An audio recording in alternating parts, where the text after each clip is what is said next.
आज अपने को टॉपिक मिला है conservation of plants and animals. Conservation का मतलब क्या है? नरिश करना, पालना,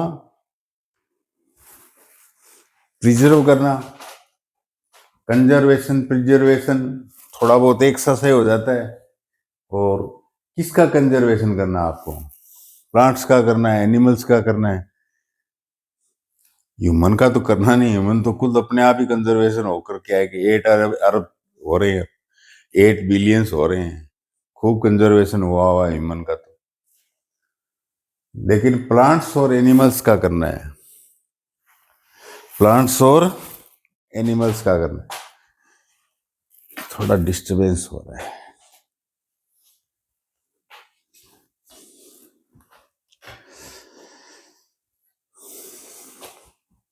जरूरत क्या पड़ी भाई? भाई, why we are to conserve plants and animals? Plants और एनिमल खत्म कर दिए, खत्म कर रहे हैं, तो जरूरत पड़ी। और खत्म होने के कारण क्या है? जंगल साफ हो रहे हैं। जंगल साफ हो गए तो मतलब डिफोरेस्टेशन हो गया। डिफोरेस्टेशन हो गया, जंगल डिफोरेस्टेशन हो गया। डिफोरेस्टेशन किस प्रकार से हुआ? कारण क्या थे? डिफोरेस्टेशन के कारण क्या थे भाई? अब इसमें आप ये होमवर्क के लिए लिख रखे हैं मैंने आपके लिए, ये इनमें फिलअप करने के लिए ये काजेस। भाई एग्रीकल्चर एग्रीकल्चर जब 8 बिलियन ह्यूमंस हैं तो उनके लिए खाने पीने के लिए तो चाहिए ना। तो forest land is converted in किसमें? एग्रीकल्चर में। एग्रीकल्चर कल्टीवेशन इसमें डाल दिया है, कल्टीवेशन में। हमें क्या है कि लालच भी है, फैक्ट्रीज माइंस से नीचे से कुछ निकालने के लिए, जमीन से खुदाई करने का।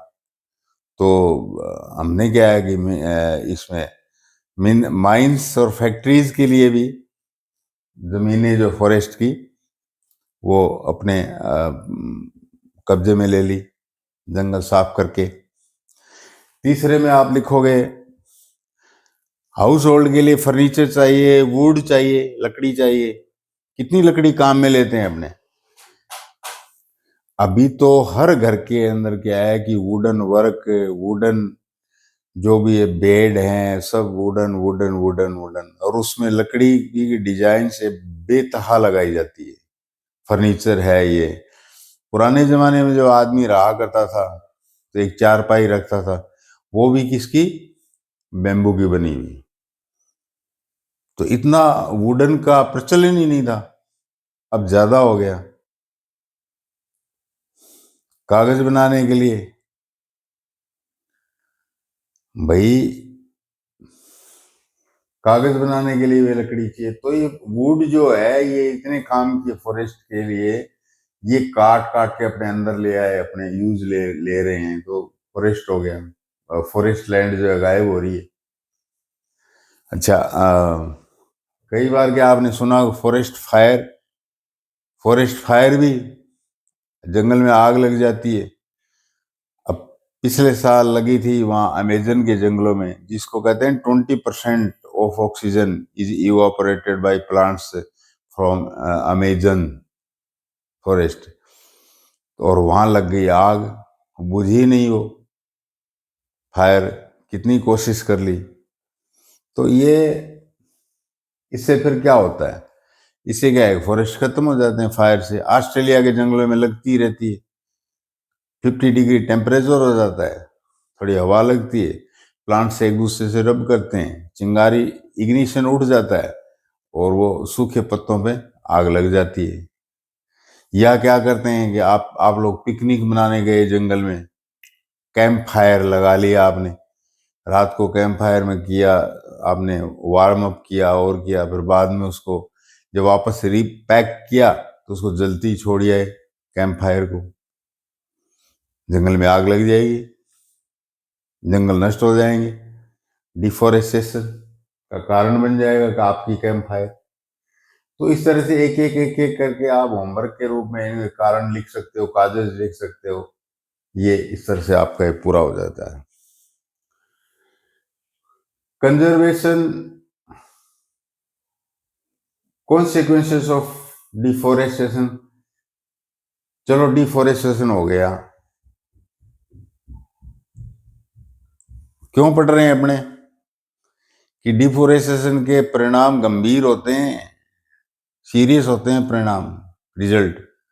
अच्छा, वो कौन से, वो क्या, जंगल नष्ट होने से क्या परिणाम हो गए? भाई प्लांट्स जो है आदमी को ऑक्सीजन दे रहा है ना, जब प्लांट्स नष्ट हो जाएंगे तो क्या होगा? यहां लिखो, CO2 बढ़ जाएगी, ग्लोबल वार्मिंग हो जाएगी। बार बार आ रहा है ये ग्लोबल वार्मिंग कार्बन डाइऑक्साइड के कारण।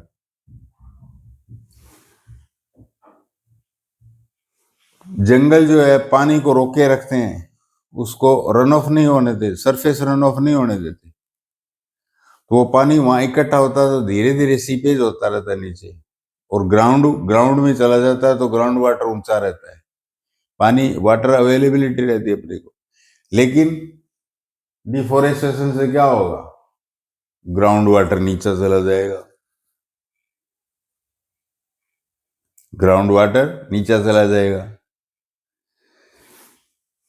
एनिमल्स, प्लांट्स जो उसमें रह रहे थे, जो उनका सिस्टम था बायोटिक और एबायोटिक, एक दूसरे से गुंथे हुए थे, रिलेशंस थे, वहां अपनी टाइप का एक जानवरों और पौधों का एक शहर बसा हुआ था, वो पूरा खत्म हो जाएगा, वो पूरा इकोसिस्टम खत्म हो जाएगा। और ये आदमी के लिए बहुत बड़ा खतरनाक खेल बन जाएगा ये तो, डिस्टरबेंस ऑफ इकोसिस्टम होने से।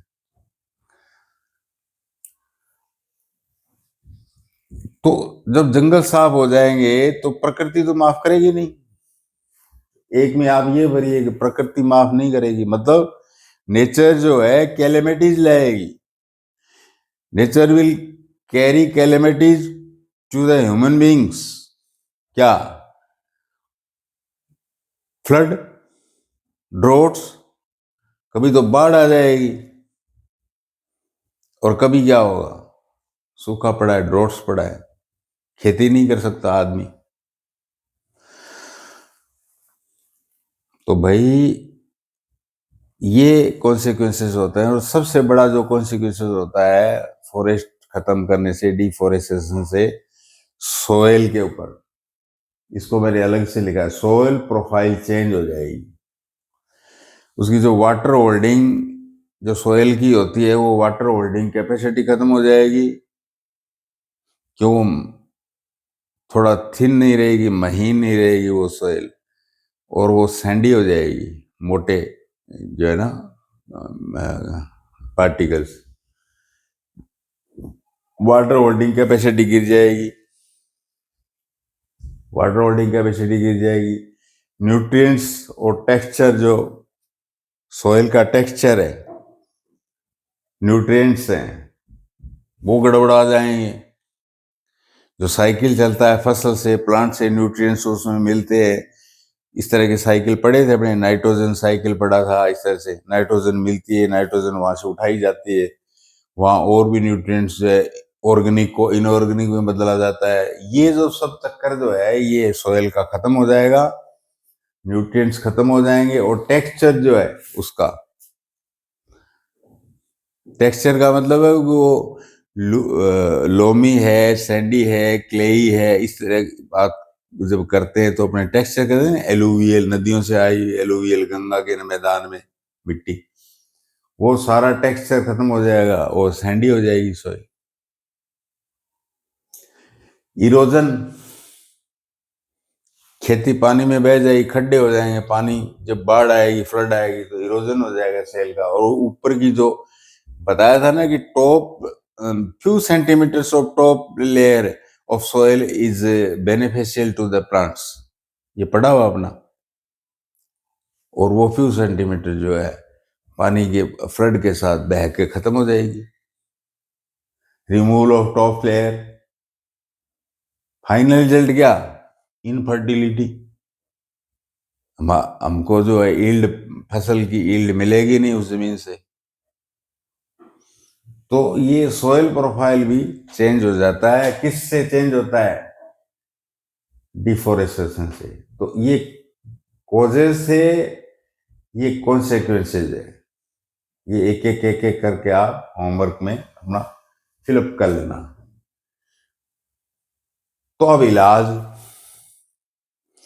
जब रोग का पता लग जाता है तो फिर इलाज दवाई दी जाती है। भाई जब ये पता लगा कि रोग क्यों हुआ, इसके कारण हुआ, तो फिर इलाज किया जाता है, रेमेडीज। तो फिर रेमेडीज के रूप में, इलाज के रूप में कंजर्वेशन की दवाई काम में ली गई। Forest and wild life, forest मतलब प्लांट्स और वाइल्ड लाइफ मीन्स एनिमल्स, जो अपना टॉपिक आज के लेसन का। तो फॉरेस्ट एंड एनिमल्स का कंजर्वेशन गवर्नमेंट लेवल से शुरू हुआ कि आदमी तो, नागरिक तो क्या है मानेंगे नहीं। तो गवर्नमेंट्स ने क्या कि लॉ बनाए, उनको इन्फोर्स करने की कोशिश की है। तो जो गवर्नमेंट्स है वो कंजर्वेशन किस प्रकार से करती है? There are 3 types of modules for the conservation. तो एक एक जो मॉड्यूल है ये बायोस्फीयर रिजर्व, दूसरा मॉड्यूल है वाइल्ड लाइफ सेंचुरी। मतलब बायोस्फीयर, सेंचुरीज और नेशनल पार्क्स, ये 3 मॉड्यूल गवर्नमेंट ने अपनाए कंजर्व करने के लिए उनको, प्लांट्स और एनिमल्स। अच्छा, इन मॉड्यूल्स में क्या क्या फर्क है? बात तो प्लांट्स और एनिमल की रक्षा की है कि यहाँ जो एनिमल्स और प्लांट्स रहते हैं उनको कोई छेड़े नहीं। तो फिर ये नाम अलग अलग क्यों कर दिए इन्होंने, बायोस्फीयर, सेंचुरी और नेशनल पार्क? ये क्यों कर दिए अलग अलग? दिमाग में आ रहा चाहिए आपके। तीनों का काम तो यही है, कंजर्वेशन। बस यही कहो कि गवर्नमेंट जो है प्रयत्न कर रही है अपना प्लांट्स और एनिमल्स के कंजर्वेशन के लिए, फॉरेस्ट डिपार्टमेंट करता है ये काम। लेकिन ये क्या भला है? बायोस्फीयर, सेंचुरी, पार्क्स, इनमें थोड़ा थोड़ा डिफरेंस है। जैसे बायोस्फीयर रिजर्व होगा वो सबसे लंबे एरिया में फैला होगा। अब मैंने बोल दिया आपको वेस्टर्न घाट बायोस्फीयर, तो आप गुजरात से लेकर केरल तक के जो वेस्टर्न घाट है वो सारा एरिया इसके अंदर आ जाएगा, बायो बायो ये बायोस्फीयर के अंदर। कि ये बायोस्फीयर के रूप में रिजर्व कर दिया गया है, यहां लिख लो। किस काम आती है बायोस्फीयर? जो है बायोडायवर्सिटी को प्रिजर्व करने के काम आता है। ये बायोडायवर्सिटी का मतलब है इंडिया में सबसे ज्यादा प्लांट्स और एनिमल्स की जो स्पीसीज है, जो जातियां हैं, जो स्पीसीज है, तरह तरह के एनिमल्स, तरह तरह के जानवर। लेकिन जंगल साफ होने से वो सब खत्म हो रही है, वो स्पीसीज ही खत्म हो गई। वो कहते हैं ना कि मैं गुस्सा करते हैं, कहते हैं कि मैं तुम्हारा बीज ही नष्ट कर दूंगा, लड़ाई होती है तो, मतलब तुम सारे खत्म हो जाओगे। तो इस प्रकार से डिफोरेस्टेशन होने से सारे स्पीसीज खत्म होती जा रही हैं। इकोसिस्टम को खतरा, आदमी को खतरा। तो ये डाइवर्सिटी हुई स्पीसीज की, जो तरह तरह की जो स्पीसीज है वो मेंटेन रहनी चाहिए। तो बायोस्फीयर जो है क्या काम करेगा? बायोस्फीयर बायोडायवर्सिटी के लिए, बायोडायवर्सिटी प्रिजर्वेशन, सीधी सी बात है, जातियों को खत्म नहीं होने देगा। मेन ये है इसमें। उसमें फ्लोरा भी हो सकता है, फोना भी हो सकता है, और उसमें क्या है कि आदमी को भी इजाजत है। बशर्ते कि फ्लोरा एंड फौना को छेड़े नहीं और अपना फॉरेस्ट से मतलब निकालते रहे। ये ऐसे आदमी कौन है? ट्राइबल्स। तो अपने नॉर्मल जो है, जो ट्राइबल्स हैं, जो उन जंगलों में पीढ़ियों से रह रहे हैं, उनको वहां रहने की इजाजत है। वो अपनी एक्टिविटी कर सकते हैं, वो अपनी वुड फायर कलेक्ट कर सकते हैं, वो अपनी उन प्लांट्स से, जानवरों से अपनी दवाइयां जो मेडिसिनल इंपॉर्टेंस की है, वो मेडिसिन इकट्ठा कर सकते हैं। लेकिन वो नष्ट नहीं कर सकेंगे। यदि प्लांट्स और फ्लोरा को नष्ट कर दिया तो उनको भी सजा होगी। कानून है फॉरेस्ट लॉ। आ गया समझ में? तो बायोडायवर्सिटी के लिए यहां पर लिखिए, बायोडायवर्सिटी के लिए यहां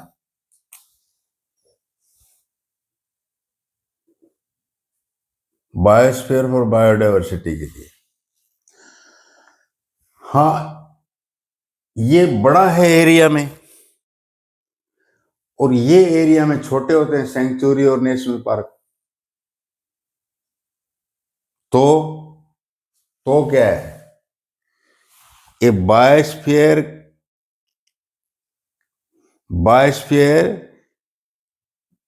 can have another sanctuary and parks in that area. इसके अंदर, इसके एरिया में यहाँ क्या है, कोई सेंचुरी हो सकती है, या क्या है, कोई नेशनल पार्क हो सकता है। 2 सेंचुरी हो सकती है, 5 हो सकती हैं। ये सेंचुरी और नेशनल पार्क बायोस्फीयर रिजर्व में हो सकती हैं। आया समझ में?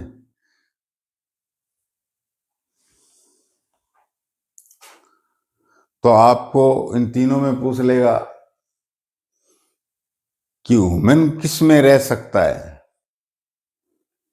ह्यूमन अपना रेजिडेंस किस में बना सकता है? सेंचुरी में बना सकता है, नेशनल पार्क में बना सकता है, या बायोस्फीयर में बना सकता है? बायोस्फीयर में बना सकता है। इनमें अलाउ नहीं है सेंचुरी। ये फर्क आ गया ना? आगे देखते हैं अभी।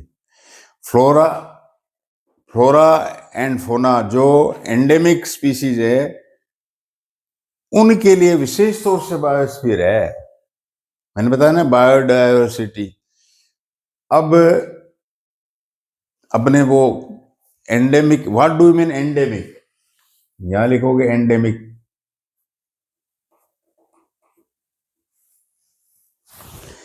आपका कोई रिश्तेदार नागपुर रह रहा हो तो आप उनको क्या कहोगे कि ऑरेंज की सीजन में हमें नागपुर के संतरे तो भेजो। क्यों भाई, भारत में और जगह संतरे नहीं है क्या? ऑरेंजेस नहीं मिलते क्या? अरे वो क्वालिटी अलग है, वो तो बात ही हो रहा है नागपुर के संतरों।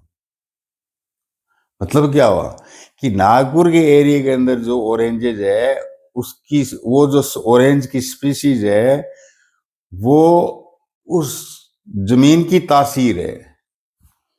वो वैसी जमीन होगी तो वो ऑरेंज की ऐसी स्पीसीज बनेगी।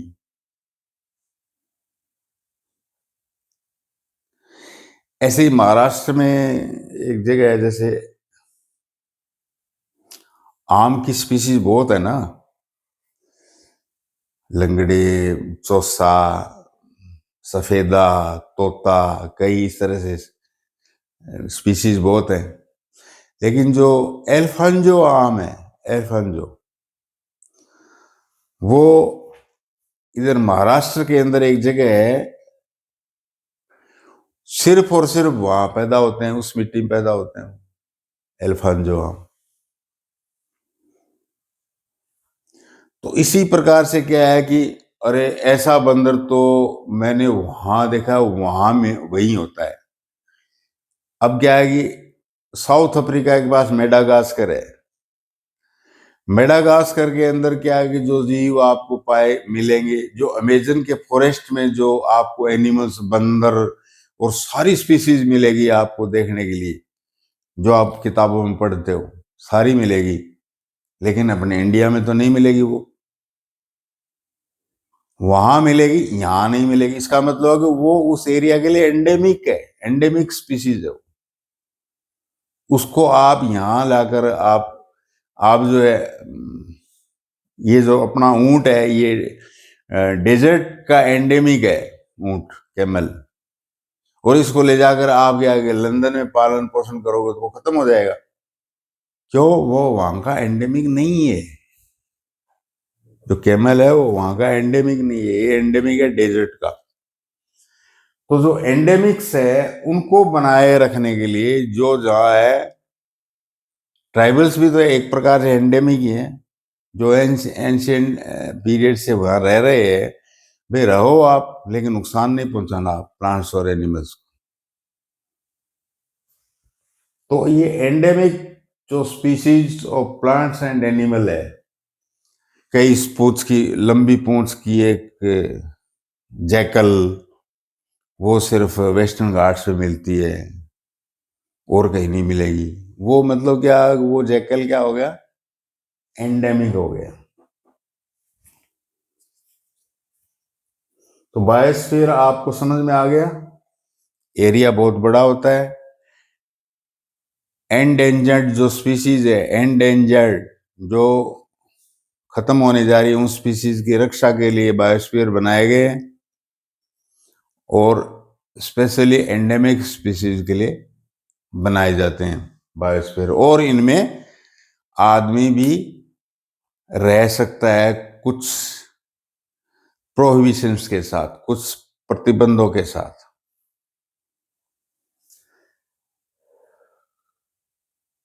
अब आइए wild life sanctuaries.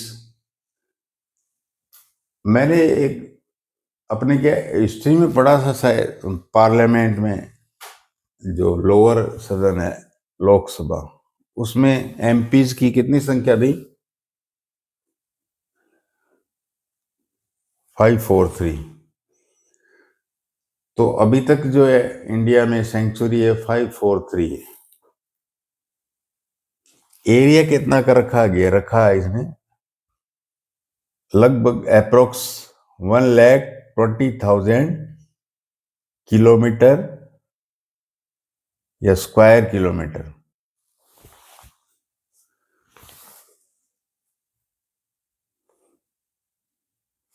Square kilometre, इतनी सेंचुरियां, इतना एरिया कर रखा है। सेंचुरीज की क्या विशेषता होती है भाई, क्या फिलअप करोगे यहाँ? जो वाइल्ड लाइफ है वो बोलती है हमें जीने दो, हमें डिस्टर्ब ना करो। ये बंदूकें ये और सब लेके यहाँ मत आओ आप। ये आरी प्लांट्स कहते हैं, ये आरी वगैरह और काटने के लिए आप यहाँ मत आओ। जियो और जीने दो, हमें जीने दो। मतलब एक लाइन खींच दी जाती है, एक लक्ष्मण रेखा खींच दी जाती है कि ये सेंचुरीज है। और इसमें इसमें वो जो जानवर है वो ज्यादा पाया जाता है, तो उसको कोई नुकसान नहीं करेगा। और भी कोई जानवर उसके सहायता के लिए, वो उनको किसी को भी कोई नुकसान नहीं पहुंचाया जाएगा। मतलब they should be remained undisturbed and they should be given a suitable life, wildlife as well as plants। आ गया समझ में? हाँ, थोड़ी सी पीपल्स को वहां रहने की इजाजत नहीं होगी। जैसे ट्राइबल्स रहते हैं ना, वहां इजाजत रहने की नहीं होगी, परमिशन लेंगे। Small activity of humans can be restored there. People living in that area may be allowed to grazing their cattle। वे अपना यहाँ इस एरिया में शीप्स, गोट, आप गाय है, उसको ग्रेज करवा लो, चरा लो आप। या कोई आपको मेडिसिन कलेक्ट करनी है, वो आप ले लो यहाँ से, और कोई एक्स्ट्रा फायरवुड पड़ी है तो वो ले जाओ आप, लेकिन वहाँ रेजिडेंस नहीं बनाओगे। परमिशन से आप अंदर गए और आपने अपना काम किया और बाहर आ गए। तो सेंचुरीज में जाने के लिए क्या है, यूं कहिए एक प्रकार से वीजा बनाना पड़ता है। वीजे से मतलब नहीं है, परमिशन, परमिशन नहीं। तो ये इसमें आप लिख सकते हो। अब आइए नेशनल पार्क। नेशनल पार्क में भाई no human activity of any type of the activities by the human is barred. National park का ये हिसाब है। 101 नेशनल पार्क्स हैं, जो क्या है कि 40,000 स्क्वायर किलोमीटर में ये 101 जो नेशनल पार्क्स हैं ये फैले हुए हैं। टाइगर्स के लिए ज्यादा है, बर्ड्स के लिए भी है, टाइगर्स के लिए भी हैं। स्ट्रिक्ट रूल्स है वहां to avoid human activities. Humans can't be allowed.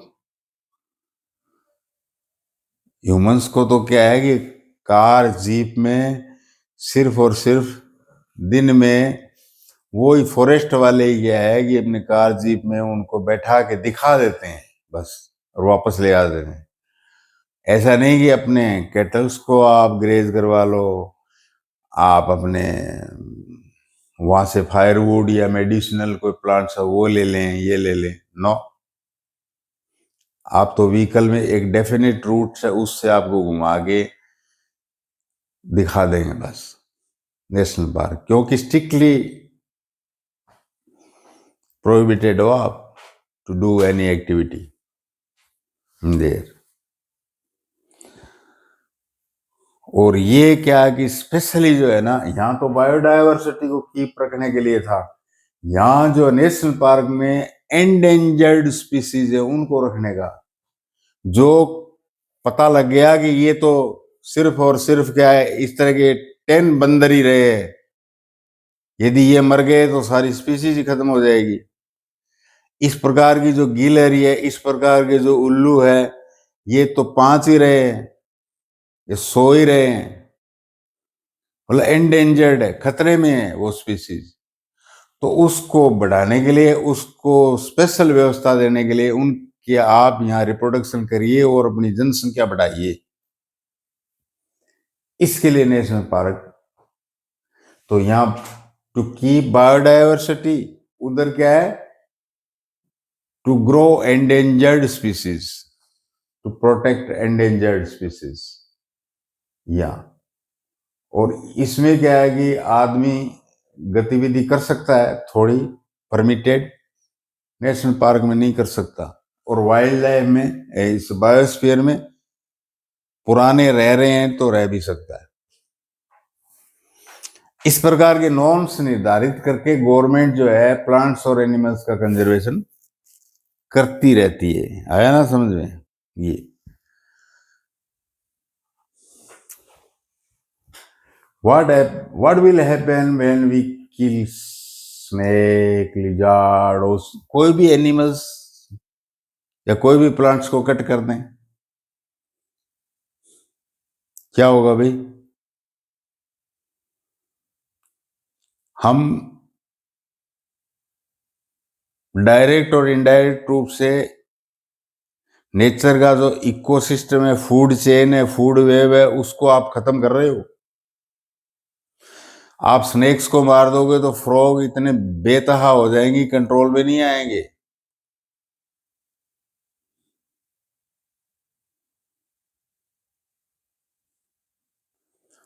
Australia के अंदर खरगोश इतने भयंकर हो गए थे क्योंकि उनको खाने वाले कोई प्रेडेटर वहां नहीं है। गलती से कोई खरगोश को पाल लिया किसी ने, कोई ले गया, कोई यात्री ऑस्ट्रेलिया में, और उसको छोड़ दिया जंगलों में, वो रिप्रोड्यूस करके एक दूसरे इतने ज्यादा हो गए, वहां की खेती को बर्बाद कर दिया। ऑस्ट्रेलिया गवर्नमेंट को उनको खाने के लिए क्या है कि वहां बिल्लियां छोड़नी पड़ी, प्रीडेटर्स, कि ये बिल्लियां जो है इन खरगोश को खाएगी तब ये कंट्रोल होगा। मतलब क्या है कि वहां का इकोसिस्टम बिगड़ गया था, और इकोसिस्टम बिगड़ने के बाद में क्या है, ह्यूमंस का जो एग्रीकल्चर का जो सामान सारा चौपट। ये जो नेचर ने जो नियम कानून दिए है, ये फूड वेव दिए है कि चूहे को सांप खाएगा, सांप को जो है बाज खाएगा, गरुड़ खाएगा, ये एटो कंट्रोल है ये सिस्टम। इसमें किसी भी चैन को आप इधर उधर कर दोगे तो गए काम से, वो बढ़ने लग जाएगा और बड़ा फीडबैक देगा और बड़ा नुकसान करेंगे। यदि हिरण को लोयन नहीं खाएगा तो हिरण ही हिरण हो जाएंगे, वो खेती को चौपट कर देंगे। ये नेचर ने नियम बना के भेजा है। तो ये इकोसिस्टम जो है, क्या मतलब निकला ecosystem? What is the meaning of ecosystem? बार बार बोले जा रहे ecosystem ecosystem. Plants and animals and human, जिंदा जिंदा, वो क्या हुए? बायोटिक, जिंदा। इसमें आ गए ना, जिंदा में प्लांट्स आ गए, एनिमल्स आ गए, अपने आ गए, और इसके आगे ए और लगा दो, ए बायोटिक। अरे भाई, इन्वायरमेंट, क्लाइमेट, सोयल आदि जो भी है कंपोनेंट इन्वायरमेंट के, वो कंपोनेंट एबायोटिक कंपोनेंट कहलाते हैं। इनके बीच में आपस में इंटर रिलेशनशिप को इकोसिस्टम कहते हैं। क्या कहते हैं? इंटर रिलेशनशिप को इकोसिस्टम कहते हैं। ये बिगड़ गया, ये नेचर का बनाया हुआ है, ये बिगड़ गया तो खेला खत्म। अब क्या है कि इसी कंजर्वेशन से संबंधित दो चार बातें और थोड़ा देख लेते हैं, जो आप देखते रहते हो हरदम अपनी लाइफ में। एक होती है रेड डाटा बुक। रेड खतरे का निशान है ना, डेंजर का निशान है ना। तो रेड डाटा बुक में क्या लिखोगे आप? इस किताब में क्या लिखोगे? कंजर्वेशन से संबंधित है ये red data book. What will written in this book? यदि आपको ये लग रहा है कि ये जो जाति है, ये स्पीसीज है, ये खत्म हो रही है, इसकी संख्या के बहुत कम रह गई है, उस स्पीसीज को रेड डाटा बुक में लिख दोगे उसमें। इतने सालों में खत्म हो जाएगी, वाश वैनिश हो जाएगी, ये हो जाएगी, वो रेड डाटा बुक में इस तरह का रिकॉर्ड रखा जाता है। Endanger species record are kept in red data book. Government इसको रखती है, और इस बुक की क्या है कि इंटरनेशनली रिकॉग्निशन है, इंटरनेशनल लेवल के ऊपर रिकॉग्निशन है इस बुक की। अच्छा, ये स्पीसीज एंडेंजर हो रही है, वहां इस एरिया में हो रही है, तो आपस में सरकारें जो यूएनओ है वगैरह बात करेंगी कि इसको बचाओ भाई, इसका कोई नेशनल पार्क बनाओ, इसको डालो इसमें कि बायोस्फीयर में डालो इनको। ये इससे देखते हैं रेड डाटा बुक से। आगे समझे? What is the red data book? A list of endangered species. बस हो गया छोटे में। एक दूसरी बात आती है माइग्रेशन की। माइग्रेशन, भाई जो एनिमल्स हैं, जो बर्ड्स हैं, वो स्पेशली माइग्रेशन करती हैं। चौपाए तो कम माइग्रेशन चौपाए भी करते हैं, कैटल्स भी करते हैं। लेकिन क्या है कि बर्ड्स ज्यादा माइग्रेशन करती है। साइबेरियन क्रेन क्या है कि अब जब सर्दी होगी, जब winter in India and there in Siberia there will be freezing winter. कहने का मतलब कि -60 degree temperature, where the birds can't lay their eggs is a problem, and how can they reproduce? तो वो to lay their eggs they come to the India because the here is a mild temperature in winter comparatively to Siberia. तो इस तरह के जो birds आप देखते हो, कोई जैसे डेजर्ट के अंदर आती हैं कुर्जा, साइबेरियन क्रेन भरतपुर के आसपास आती हैं, कहीं भी आपको दिख जाएंगे, ग्रुप के ग्रुप आते हैं। और जब यहाँ जब गर्मी आती है वो तो साइबेरिया में भी टेम्परेचर थोड़ा हाई हो जाता है, रहने लायक हो जाता है, फिर वो वापस अपने घर चले जाते हैं। ये जो इंडिया में आती है ये माइग्रेटरी बर्ड्स कहलाती है। ये आप देख सकते हो। कुछ लोगों को तो ये हॉबी होती है, साइबेरिया के अंदर किसी बर्ड्स को क्या अपने नाम का और का उसके पंजे में छल्ला पहना देते हैं, फिर वो उड़ के कौन से अफगानिस्तान में देखी गया ये छल्ला किसका है, तो बर्ड वाचर होगा ये तो मेरा पहनाया हुआ है।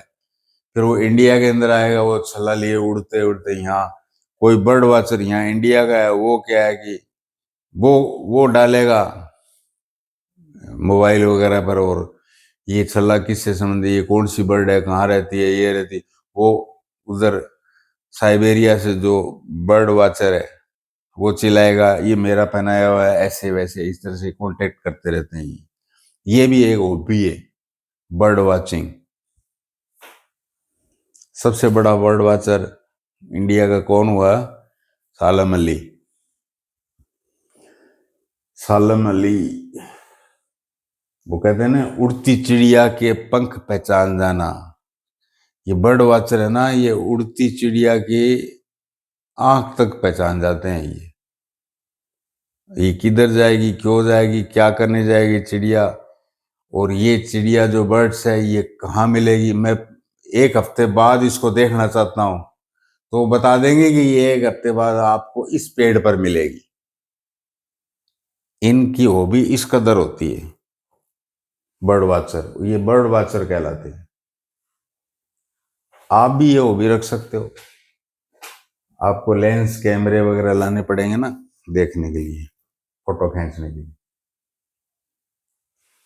फिर आप बर्ड वाचर्स की कम्युनिटी में शामिल हो जाओगे। तो ये सारा समझने करने के बाद में क्या है कि आदमी जो है रिफॉरेस्टेशन कैसे करे। या तो डिफॉरेस्टेशन कर दिया आदमी ने, लेकिन अब रिफॉरेस्टेशन करना है भाई। ये क्या करना है? रिफॉरेस्टेशन करना है। डी का आंसर क्या है? री है ना। That is why we should apply reforestation, plant a new species of plants, and we should make the jungles dense and dense. Reforestation, ये answer of deforestation. D means री, इसका आंसर ये है रिफॉरेस्टेशन। और रिफॉरेस्टेशन करने के लिए ये नहीं करोगे, इसके लिए forest conservation act, forest conservation chapter ही है ना कंजर्वेशन, तो फॉरेस्ट कंजर्वेशन एक्ट भी बनाया, वो यहाँ लिख सकते हो आप। तो ये जो डिब्बे बने हैं ये अपने होमवर्क के लिए, और बारी बारी से इन डिब्बों को फिलअप करते रहो। आपको समझ में तो आ ही गया, लर्निंग तो हो ही गया। ठीक है, अगला पार्ट।